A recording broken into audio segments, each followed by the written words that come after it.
qu'il y a déjà tellement de choses qui se font avec l'intelligence artificielle et ça va tellement vite. Enfin, je veux dire, des fois, je regarde des vidéos avec l'IA et tu dis, mais c'est bluffant, quoi. Bien sûr, ouais. C'est fou ce qu'ils arrivent à faire.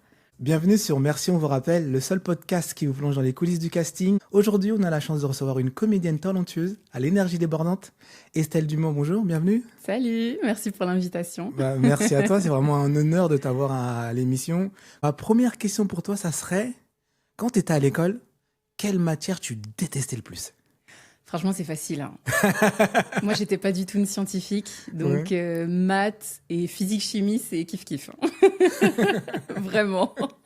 Et pourquoi tu détestais ça? Ben, je sais pas, genre, ça ne m'attirait pas du tout, quoi. J'ai l'impression que mon cerveau, il fonctionnait au ralenti et c'est comme si ça sert, évidemment, mais c'est comme si je sentais que c'était pas quelque chose qui allait fondamentalement me servir dans ce que j'aurais envie de faire plus tard, en fait. Donc ouais, j'ai très vite pris une branche littéraire, moi. Et est-ce que tu avais des techniques pour esquiver cette matière ou tu avais la boule au ventre le soir pour y aller ou... Non, pas spécialement. Après, j'étais quand même une bonne élève. On va dire que je faisais le travail. Je faisais le travail pour avoir la moyenne, on va dire. Mais je mettais pas énormément d'énergie dans ça, quoi. Je faisais le travail et ça s'arrêtait là. D'accord. Maintenant, si tu donnais un peu un contexte à nos auditeurs, raconte-nous un peu comment tu as démarré pour toi, etc. Comment tu es rentré dans ce milieu. Dans le milieu du doublage? Dans le milieu artistique, ouais. Artistique? Ah, franchement, c'est une longue histoire. Hein. On est là pour écouter. Mais en gros, moi, j'ai grandi à l'étranger et je suis vraiment arrivée à Paris à 18 ans. Et quand j'étais ado, en fait, je me rendais compte que j'écoutais énormément la radio, les libres antennes. Je m'enregistrais sur les débuts des chansons comme une animatrice. Et en fait, je me suis rendu compte que la radio, c'était vraiment mon kiff. Et je me suis dit, mais attends, comment les animateurs qui sont animateurs sont devenus animateurs? Donc j'ai commencé à chercher leur nom, Internet commençait à arriver, donc voilà, je faisais mes petites recherches et tout. À l'époque, Diffoul, Florian sur Ado et tout. Et en fait, je me suis rendu compte qu'il y a plein d'animateurs qui étaient passés par une école. Et je me suis dit, c'est accessible, en fait. Pourtant, j'étais sur ma petite île et tout, à l'autre bout du monde, mais je me suis dit, franchement, j'y crois carrément. J'ai postulé, j'ai été prise, le studio École de France. Et en fait, à mon stage d'été, j'ai dû faire un stage chez Tropic FM. Enfin, j'ai choisi de faire un stage chez Tropic FM. Ils m'ont prise. J'ai eu mon émission à 19 ans directement. Wow. Et puis en fait, je pense que dans la vie, j'ai eu beaucoup de chance de rencontrer des gens qui m'ont fait confiance. Je pense que j'ai croisé les bonnes personnes au bon moment. Et ça m'a beaucoup aidée. En plus, évidemment, de l'envie de réussir et le travail. Il y a aussi ce facteur-là quand même qui compte. Et je pense que moi, j'ai quand même été bien servie. Donc voilà, ça m'a lancée dans l'univers de la radio. Et c'est vrai qu'au bout d'un moment, je me suis dit, mais en fait, la radio, c'est pas un média qui se meurt, mais ça a changé ces dernières années. Le podcast a pris beaucoup de place. Bien sûr, ouais. Avec Internet, les plateformes de streaming, YouTube et tout. Enfin, il y a tellement de contenu partout que les gens, finalement, écoutent moins la radio, sauf quand ils sont en voiture ou chez eux, voilà, quand tu as vraiment des habitudes. Mais au final, tu écoutes des émissions avec du contenu, souvent, que tu peux retrouver en podcast. Donc, voilà, la radio, je me suis dit, bon, il y a quelque chose qui s'éteint un petit peu. J'avais fait pas mal de théâtre quand j'étais ado et je me suis dit, mais en fait, je vais reprendre ça. Je vais reprendre des cours d'acting, je vais reprendre des cours de théâtre. Et je me suis inscrite dans une école en parallèle de la radio. Et du coup, j'ai fait un cursus de 4 ans, 5 ans. Et en fait, j'ai rencontré des comédiens qui faisaient du doublage. Et c'est comme si c'était une petite graine qui se plantait dans ma tête. Je me suis dit, mais le doublage, en fait, j'y avais jamais pensé. Ok. Et bon, après, pendant le cursus scolaire, j'ai joué le jeu des castings, j'ai tourné un peu dans des courts-métrages, des moyens-métrages, des longs-métrages même. C'était cool, c'était vraiment une belle expérience. Mais après être passée par ça, quand même, j'ai beaucoup, beaucoup de respect pour les comédiens qui tournent à l'image, Parce que c'est un vrai travail. Vraiment, c'est beaucoup d'investissement de soi. Une scène qu'on voit qui dure 1 minute, des fois, c'est une matinée de tournage, quoi. Les couper, on reprend. Ah, il y a un nuage qui est passé. Ah, la sirène des pompiers. Non, désolé, la lumière est différente. Ouais. On se rend pas compte, mais c'est énormément d'attente, énormément de travail en tant que comédien. Ça prend beaucoup ton instrument de comédien. T'es tout le temps en mode, allez, je recharge. Allez, j'arrête. Allez, on recharge. Ah, changement de plan. Allez, on recharge. Tout ça pour la même scène. Et en fait, quand j'ai rencontré des gens qui faisaient du doublage, je me suis dit, mais allez, je vais essayer. Et j'ai fait des stages et en fait, je suis tombée amoureuse de ça. Voilà, non seulement on joue, alors peut-être qu'on n'exploite pas autant notre instrument de comédienne que quand on tourne à l'image. Mais derrière le micro, on joue physiquement, on joue. Et c'est comme si, moi, ça alliait un petit peu la comédie et la radio. Enfin, ça n'a rien à voir avec la radio, mais le côté voix. J'aime bien le côté où, en fait, je suis là, mais je ne suis pas là. D'accord. J'aime pas forcément être sous le feu des projecteurs. Ok.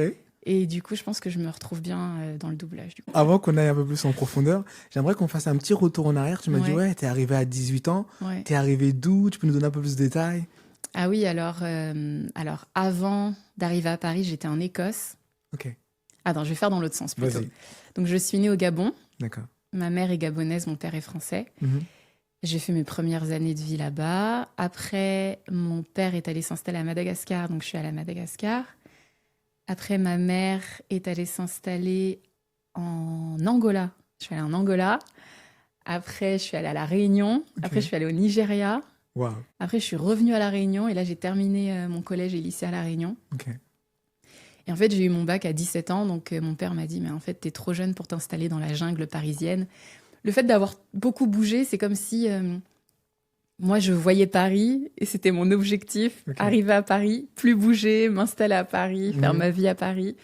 Et il m'a dit, non, à 17 ans, tu peux pas partir toute seule, en fait. Franchement, j'ai trop mal au cœur d'envoyer ma fille là-bas.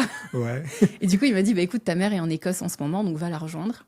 Okay. Comme ça, tu vas travailler ton anglais. Et voilà, donc voilà, j'ai fait 1 an en Écosse. C'était génial. C'était une super expérience. Et puis ensuite, 18 ans, Paris, me voilà. Paris, te voilà. Et Paris, quelle image, toi, t'avais de Paris? Est-ce que c'est comme tu l'imaginais ou comment quand t'arrivais? Je connaissais parce qu'une partie de ma famille est ici, donc je venais à Noël pendant des vacances et tout. Mais Paris, je voyais ça comme la ville où tout est possible, en fait. Okay. Où j'ai souvent vécu dans des petits endroits où tout le monde se connaît. Voilà, c'est des camps, c'est des petites villes. On connaît la vie des uns, des autres. Et j'aimais ce côté à Paris où le côté un peu fourmilière, où en fait, tu peux avoir ton réseau, tu peux avoir tes amis, et en même temps, tu peux être personne. Enfin, être personne, personne te connaît, personne ne te calcule. Et je trouvais ça chouette. Et surtout, arriver dans un endroit où personne me connaît, donc je pouvais vraiment être qui j'avais envie d'être. Et qui... je pouvais me découvrir, en fait, en tant que personne. T'es pas la fille d'eux, t'es pas la sœur d'eux, t'es pas l'amie d'eux ou quoi. Là, c'était vraiment, j'arrive dans une ville et je repars de zéro, en fait. Je reconstruis tout de zéro. Et moi, j'adore les nouveaux départs. Donc ouais. Quelle est la chose qui t'a le plus surprise quand t'es arrivée à Paris? Ce qui m'a le plus surprise, c'est... Je pense tout ce qu'il y a à faire à Paris. Je pense que chacun se fait son Paris, en fait. Il y a beaucoup de gens qui critiquent Paris. Oui, il y a beaucoup de monde, il y a beaucoup de bruit, ça bouge beaucoup. Mais c'est aussi un des avantages de Paris, c'est que culturellement, c'est hyper riche. Enfin, je veux dire, le théâtre, le cinéma, les expos... Quand tu commences à rencontrer des gens qui sont dans différents milieux, qui t'intègrent dans leur milieu, tu rencontres des personnes géniales, même des comédiens. Et puis, on peut rencontrer n'importe qui, n'importe où. Et ça, je trouve ça génial. Enfin, moi, j'ai fait des rencontres improbables, quoi. D'accord. Je me pose à un bar et puis t'as une personnalité par exemple, un artiste que j'écoutais depuis que j'étais toute petite, qui se pose pas loin. Et moi, le fait, avec mes petits yeux de petite blédarde, entre guillemets, je dis pas ça de manière péjorative, mais moi, j'ai pas grandi en France. Donc, je sais pas, je trouve ça génial, en fait. Tout est possible. à Paris. D'accord. Si on revenait sur ton parcours, tu parlais, tu as fait des cours de théâtre et Ouais. tout. Quelles leçons ou quelles valeurs t'aurais appris pendant cette période-là, en fait, dans tes cours de théâtre? Je dirais que déjà, faut pas avoir peur du regard des autres. Mhm. Et surtout, en fait, je trouve que ça libère une partie de soi, en fait. Il y a toujours une partie de nous qu'on a du mal à révéler aux gens, ou qu'on peut cacher, ou voilà, on peut se donner une image des fois. Et en fait, faire du théâtre, je trouve que c'est hyper libérateur, en fait, vu qu'on joue des rôles et on se met dans des personnages. Bah, des fois, on aide des personnes qu'on ne serait jamais dans la vie et on pousse le bouchon toujours plus loin, en fait. Et ça, je trouve ça génial, parce qu'après, quand on revient à soi, on se dit, mais en fait, ça fait du bien. Ouais. Je peux être comme ci, je peux être comme ça. Et en fait, à s'accepter juste tel qu'on est. Hein, ça, je trouve que tout le monde devrait prendre des cours de théâtre. Ah ouais. Vraiment, ouais. Même pour l'éloquence, apprendre à parler devant des gens, se sentir bien avec soi, bien avec les autres. Je trouve que c'est génial, quoi. Ramène-nous un peu quand t'es arrivé dans ces cours de théâtre. Déjà, comment t'as trouvé? Parce qu'il y a tellement de cours de théâtre à Paris. Qu'est-ce qui a fait que t'as pris celui-là et pas un autre? Alors moi, quand j'ai débuté, j'étais pas à Paris, c'était dans les différentes villes dans lesquelles j'ai grandi. Mhm. Donc souvent, il y avait un cours, le cours de l'école ou le cours de la ville Ouais. ou à la MJC, ou tu vois, enfin, c'était vraiment... c'était amateur, mais ça n'empêche pas qu'on a fait de très belles choses. Ouais. Et puis à Paris, quand j'ai décidé de reprendre les cours, Mhm. ça a d'abord été des cours de théâtre, et puis ensuite, je me suis vraiment spécialisée au bout d'un an dans des cours d'acting Ok. qui visaient vraiment à l'acting cinéma et pour tourner, quoi. Pas faire du théâtre, mais tourner, ouais. Tu sais, tout à l'heure, tu nous parlais de la radio parce que toi, la voix, c'est un peu ton outil de travail, en fait. Ouais. Alors, comment tu fais pour le travailler, le maintenir, l'entretenir, tout ça et tout? Bah, je pense qu'au début, je faisais pas grand-chose. Vraiment, au début, je faisais pas grand-chose. Et d'ailleurs, j'ai réécouté, je sais plus quand, mes premiers micros en radio. J'avais une voix. Oh là là là là. Mais vraiment la petite voix hyper aiguë, hyper perchée. Je pensais que j'avais une belle voix. En vrai, personne aime sa voix Non, personne, quand on ouais. l'écoute. On va dire que je m'étais habituée à m'écouter. Et aujourd'hui, avec du recul, je me dis, mais je parlais vraiment comme ça, quoi. C'est fou. Je pense que c'est en parlant. Au début, j'ai pas spécialement travaillé ma voix. Je travaillais plus mon aisance, mon contenu. Mhm. Je pense que le fait, au fur et à mesure des années, d'être de plus en plus à l'aise avec moi-même aussi, et voilà, développer ma personnalité, ça pose les choses. Je pense que aussi, je sais pas, avec les années, je pense que ma voix s'est un peu aggravée aussi. Mais vraiment, je pense que les cours de théâtre et d'acting jouent énormément, parce qu'on apprend aussi on apprend à s'exprimer, on apprend à placer sa voix, et ça a des répercussions dans tout, et dans la radio, forcément. Après, des cours d'articulation, c'est pas des cours d'articulation, mais des exercices d'articulation, c'est important. Mhm. Il y a un moment où j'en ai beaucoup, beaucoup fait, mais vraiment tous les jours. Je prenais mon petit stylo, je lisais mes phrases et tout, et je pense que c'est important de continuer à le faire. Même aujourd'hui, dès que je sens que je vais avoir un rôle où Ouais. il y a de l'énergie et tout, en vrai, je devrais le faire tout le temps. Mais je le fais surtout quand je sais que je vais avoir un rôle où, voilà, va falloir être péchu, D'accord. avoir de l'énergie, il faut que mon articulation, elle suive. Donc là, oui, je me fais mes petits exercices et tout, mais c'est tout. Mais justement, quand on te dit, ouais, Estelle, il y a un rôle demain pour toi et tout, comment tu te prépares en amont, etc. et tout, tu te dis, je ne peux pas préparer ton articulation, mais est-ce qu'il y a d'autres choses que tu fais? Oui et non. En fait, c'est rare que je sache ce que je fais en avance. Souvent, en tout cas dans le doublage, on arrive et on découvre vraiment le projet et notre rôle sur le moment. Donc, des fois, on se rend compte que souvent, on nous dit c'est un rôle principal, ou voilà, c'est un rôle secondaire, ou tu parles pas beaucoup. Ça, on peut le savoir en avance. Mhm.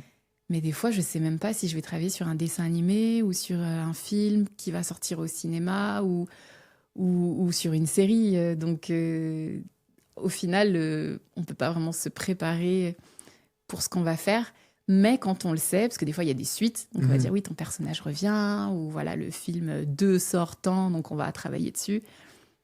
Vu que je connais déjà le personnage que je vais faire, Par exemple, il m'est déjà arrivé de réveiller mon corps physiquement avant d'aller en studio. Je fais, par exemple, une petite séance de yoga ou voilà, des pompes chez moi avant de sortir ou histoire de réveiller son corps, en fait. Parce que, doubler, c'est la voix, mais c'est aussi le corps.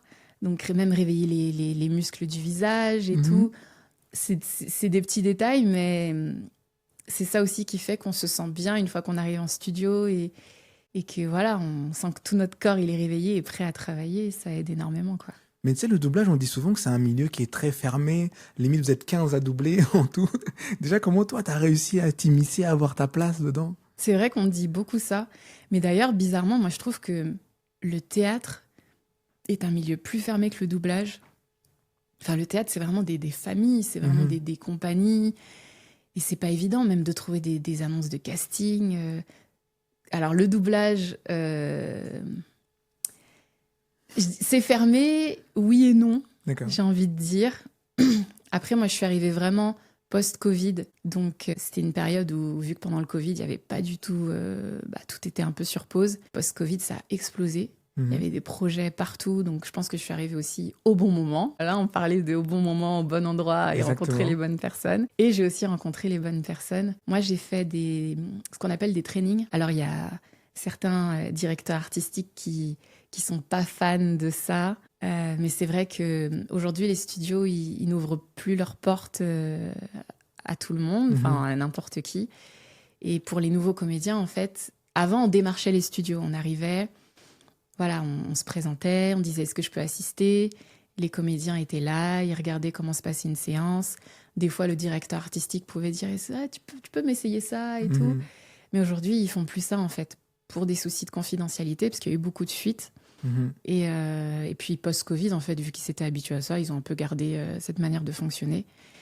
Et donc moi, j'ai fait des trainings pendant un bon moment. Pendant toute la période du Covid, des fois, on était avec des masques à un moment et tout. Et j'étais déterminée, hein, vraiment, quand je repense. Déter. Ouais, vraiment. Et en fait, à chaque rencontre, à chaque journée de training, on rencontrait des directeurs artistiques en activité. Ou pas, des fois c'était juste des comédiens. Et j'ai fait ça pendant plus d'1 an, 1 à 2 fois par mois, pour non seulement apprendre la technique du doublage, parce que de là, d'être comédien, parce qu'il y a de super comédiens qui sont pas forcément de super comédiens de doublage, et vice-versa, il y a de super comédiens de doublage qui sont pas forcément de grands comédiens en face cam. Donc apprendre, assimiler la technique. Parce que c'est quand on assimile la technique qu'on arrive à se libérer et pouvoir s'amuser et vraiment proposer du jeu, en fait. Donc c'est très important de comprendre comment ça fonctionne, la synchro, la barre, voilà, tout capter. Et voir aussi ce qu'on vaut, nous, évidemment, en tant que comédien. Parce que le doublage, c'est vraiment pas comme quand on parle comme ça, il faut rentrer dans l'image, en fait. Donc, des fois, il faut faire un peu plus que ce qu'on ferait si nous, on le jouait. Mais en même temps, il ne faut pas que ce soit théâtral. Il ne faut pas que ce soit trop, parce que sinon, ça sort de l'image, en fait. Donc, il faut vraiment trouver un espèce de juste milieu. C'est en pratiquant qu'on comprend. Des fois, qu'on dit « Ah, t'es pas dedans, t'es pas dedans. » Pourtant, tu dis « Mais je suis juste dans mon jeu. » Mais ça rentre pas dans l'image, en fait. On n'y croit pas quand on voit le personnage à l'écran. Et voilà, et j'ai rencontré à chaque fois des directeurs artistiques au fur et à mesure de ces trainings qui, pour beaucoup, ont pris mon contact. Et puis, petit à petit, m'ont proposé de venir pour avoir des petits rôles, des petites ambiances. Les ambiances, c'est quand il y a un groupe de comédiens qui sont là pour pour habiller le film, en fait. Sûr, voilà. Une scène dans un restaurant, il y a plein de gens qui parlent autour. Voilà, faut que ce soit doublé en français. Donc voilà, t'es plusieurs au micro et tu parles comme dans la vraie vie et tout. C'est hyper important, les scènes d'ambiance, et c'est hyper difficile aussi. Les scènes d'ambiance et les petits rôles, parce qu'on te demande d'être hyper juste, parce qu'en fait, il n'y a pas le temps. On t'appelle, il faut que tu sois efficace. Bien sûr, et on te demande d'être hyper juste rapidement. Alors que des fois, quand tu as un rôle, on peut refaire plusieurs fois et tout. Ouais. Et c'est vrai que c'est hyper formateur. Donc voilà, petit à petit, j'ai rencontré plusieurs directeurs artistiques qui m'ont fait confiance. Certains m'ont vraiment prise sous leur aile. Clairement, j'ai eu énormément de chance. Et je pense notamment à vraiment le premier qui m'a dit t'as du potentiel. Et beaucoup me l'ont dit. Après, il faut avoir le projet aussi. Faut avoir l'opportunité pour faire travailler l'autre. Et moi, il y a vraiment une personne qui... C'est un peu mon parrain dans ce milieu, c'est Thierry Desroses. Bien sûr, Ouais. on connaît. Ouais. Et vraiment, je suis hyper reconnaissante parce que il m'a beaucoup écoutée, il m'a donné de super conseils et il m'a recommandé aussi à beaucoup de gens de ce milieu. Bien sûr. Et c'est vrai que moi, quand je l'ai rencontré, il dirigeait même pas encore réellement. Il commençait. Moi, je voulais vraiment le voir en tant qu'acteur parce que pour moi, c'est un monument voilà, de ce milieu. Oui. Et j'avais adoré cette journée et j'attendais rien en retour, en fait. Et puis, à ma grande surprise, lui, il commençait à diriger. Et puis, c'est lui qui m'a... Lui et d'autres après, tu vois. Mais lui, vraiment, il s'est positionné. Et encore aujourd'hui, quand je le croise, c'est toujours particulier parce que je lui dois aussi beaucoup. Si je dis pas de bêtises, Thierry Desroses, c'est pas la voix de Samuel L. Jackson? Oui. Mais du coup, quel regard tu portes sur le milieu du doublage? Parce que maintenant, il y a l'intelligence artificielle qui arrive. Comment tu te sens? Est-ce que tu te sens menacé? Est-ce que tu te sens... Honnêtement, c'est tellement l'inconnu, ce qui arrive, que c'est difficile d'imaginer en fait ce qui peut arriver et à quelle vitesse ça peut arriver. Mais c'est sûr qu'il y a déjà tellement de choses qui se font avec l'intelligence artificielle et ça va tellement vite. Enfin, je veux dire, des fois je regarde des vidéos, et même des vidéos doublées avec l'IA et tu dis mais c'est bluffant quoi. Bien sûr, ouais. C'est fou ce qu'ils arrivent à faire. Donc évidemment, aujourd'hui je sais pas si c'est économique encore. Mais avec le temps, franchement, je sais pas comment les choses vont évoluer. J'avoue que c'est un peu le flou, même dans le milieu. Après, il y a des choses qui sont mises en place pour protéger aussi ce métier qui reste un métier un peu artisanal au final, mais qui est beau parce qu'il y a des choses que l'intelligence artificielle ne peut pas faire. Donc nous on fait de l'adaptation. Exactement. C'est pas du copier-coller ce qu'on fait.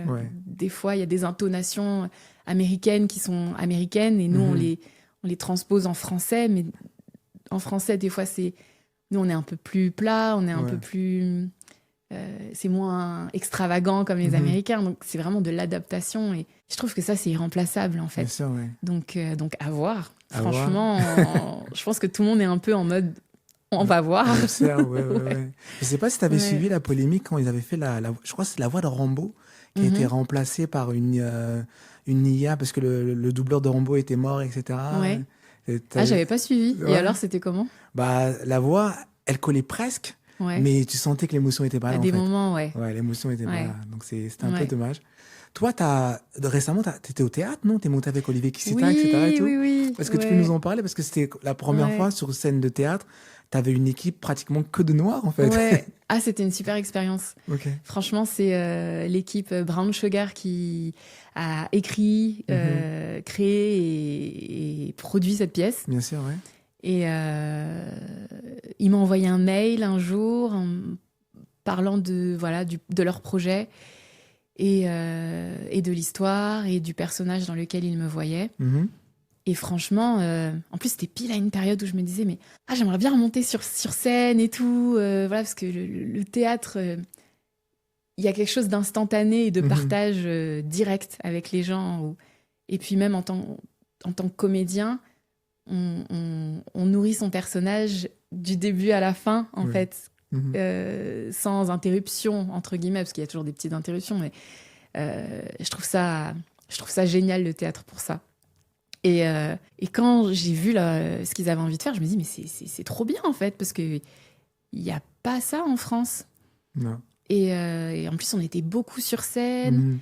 Je savais pas encore qui avait été choisi à côté, mais moi je me suis dit mais les yeux fermés en fait j'y vais quoi. C'est génial de pouvoir participer à ce genre de projet pour ce que ça représente. Et puis, au-delà de ce que ça représente, c'est une super pièce. Et l'histoire pourrait très bien être jouée par d'autres communautés. Enfin, voilà, c'est pas forcément une histoire de couleur de peau. En l'occurrence, là, ça l'est. Mais ça pourrait très bien être joué par n'importe qui, quoi. Et ça, je trouve ça trop bien. Mais justement, qu'est-ce que ça représente pour toi? Pour moi, franchement, c'est indispensable qu'il y ait ce genre de projet aujourd'hui à Paris. C'est vrai que c'est fou qu'il n'y en ait pas plus quand on y pense. Après, eux, ils ont vraiment fait les choses bien. Voilà, toutes nos répétitions étaient payées. On a joué dans un magnifique lieu qu'est le Trianon. Voilà, ils ont mis aussi les moyens et de leurs ambitions. Et peut-être que c'est pas toujours facile, voilà, quand t'as pas une production comme ça qui y croit et qui met les moyens. Honnêtement, je sais pas pourquoi il y en a pas plus. Hein. Je sais pas. Peut-être les portes s'ouvrent pas facilement. Je sais pas. Et en même temps, il y en a des comédiens de théâtre noirs et enfin issus de minorités, on va dire. Il y en a, mais j'ai pas spécialement de réponse, hein, franchement. Ouais. Mais moi, c'était hyper important d'y participer et même de rencontrer tous ces merveilleux comédiens que la plupart, je les connaissais même pas. Et c'est trop, trop cool, quoi, parce que chacun, à leur niveau, en fait, ils ont un impact autour d'eux et tous ensemble, en fait, je nous sentais trop forts. Et c'est marrant que t'en parles parce qu'on a un groupe, du coup, de théâtre par rapport à la pièce avec tout le monde. Et il y en a quelques-uns qui disent « Bon, quand est-ce qu'on la rejoue ?» et c'est tout. C'est clair, ouais, bah ouais. Quand est-ce qu'on peut la rejouer alors? Mais je sais pas, mais on a tous envie. Franchement, on est une bonne bande de potes aujourd'hui. Et on s'est tellement éclaté sur scène et pendant les répétitions. Et même si on en a galéré, franchement, le résultat, il était vraiment à la hauteur de nos attentes. Et le public nous l'a aussi vraiment bien rendu. On n'a eu que des retours positifs. Donc voilà, après, je sais qu'il n'y a pas que ça. Hein. Il y a aussi l'aspect rentabilité, hein, clairement, parce que c'est facile de mettre de l'argent, mais il faut aussi que ce soit rentable. Bien donc sûr, ça, c'est encore une autre chose et c'est la prod qui gère. Mais en tout cas, nous, en tant que comédiens, on s'est éclatés. Et on s'est sentis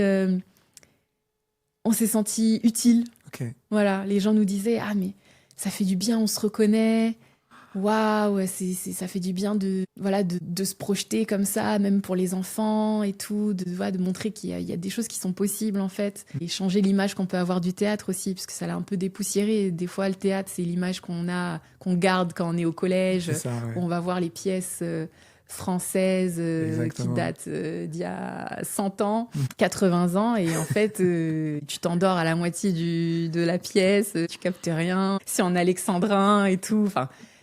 Voilà, c'est important l'histoire, évidemment. Oui. Mais je trouve que le théâtre, c'est pas que ça. Et c'est cool aussi de montrer cet autre aspect du théâtre où voilà, ça peut être plus léger, plus fun et toujours passer des messages. C'est aussi ça, le théâtre. C'est comme si on allait voir un film. Le théâtre, ça peut être ça aussi. Donc voilà. Je vois. Ma dernière question, Estelle, pour toi, ça serait quel conseil tu donnerais justement à une petite fille qui se voit un peu dans ce milieu, tu sais, elle aimerait se lancer, par où elle commencerait ou tu lui dirais quoi en fait? Déjà, je lui dirais de ne pas douter d'elle-même parce que ça reste un milieu où, voilà, dans les familles, souvent, c'est pas forcément rassurant quand on choisit cette voie-là un peu artistique. Souvent, on aime bien les voies classiques. En tant que parent, c'est plus rassurant. Mais si, au fond d'elle-même, elle ressent cette flamme et cette envie et qu'elle croit en elle, franchement, moi, je dis qu'il n'y a rien qui peut nous arrêter. Vraiment. Après, moi, j'ai eu la chance d'être soutenue par ma famille, mais je pense que quand on démarre dans ce milieu avec la belle énergie, honnêtement, il y a plein de portes qui s'ouvrent. Comme je disais, c'est pas seulement arriver au bon endroit, au bon moment, avoir l'envie, avoir le talent. C'est un mélange de tout. Et je pense qu'il y a une histoire de karma et d'énergie dans la vie où quand on met les bonnes énergies quelque part, en fait, ça nous revient. Moi, j'ai beaucoup fonctionné comme ça. Des fois, je me disais, mais t'es folle et tout. Et en fait, j'y vais tellement avec les bonnes énergies. Et en fait, c'est comme si j'ai des petits anges gardiens qui se mettent sur mon chemin et qui me disent, mais ouais, tiens, regarde là, ouvre cette porte. Tiens, on te met ça. Et puis au final, en fait, c'est comme si ça se déroule devant moi, tu vois. Après, moi, c'est ma manière de penser. Mais en tout cas, d'y aller et d'y croire. Voilà, parce que ça n'arrive pas qu'aux autres. Et c'est important dans la vie, je trouve, de faire quelque chose qui nous fait vibrer. C'est une chance. Moi, j'ai su très vite que je voulais pas faire un travail 9h, 17h. J'étais pas faite pour ça. Et je ne regrette pas, quoi. Il y a pas une journée où je me dis, mais quelle chance j'ai de faire ce que je fais, de rencontrer les personnes que je rencontre. Voilà, c'est précieux et on vit qu'une fois. Donc, si on peut la vivre en faisant quelque chose qu'on aime, franchement, c'est une chance. Bah, écoute, c'est un super conseil. Et un super mot de la fin. En tout cas, c'était un plaisir de t'avoir, Estelle. Bah, merci. Connaître un peu sur ton parcours, tout ça. Merci, c'est passé super vite. T'as vu? Je te dis merci, on vous rappelle. Comment? Je te dis merci, on vous rappelle. Merci, merci. À une prochaine. Merci beaucoup, Estelle. C'est dans la boîte.